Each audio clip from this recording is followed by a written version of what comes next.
Sizlere video bayga. Başkala dayındaydı. Kazak tilini bilmeymin. Bırak o meni yaşkaşan totulkan zok. Endi sizde sırıktın ayındayınız.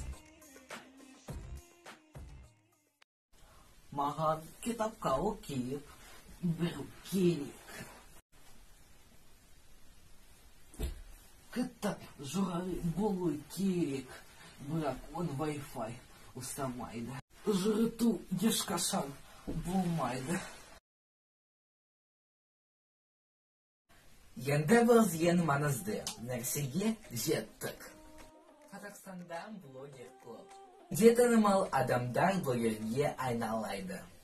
Видеобайга Алматыда 20 қазанда өтеді. Сау бол!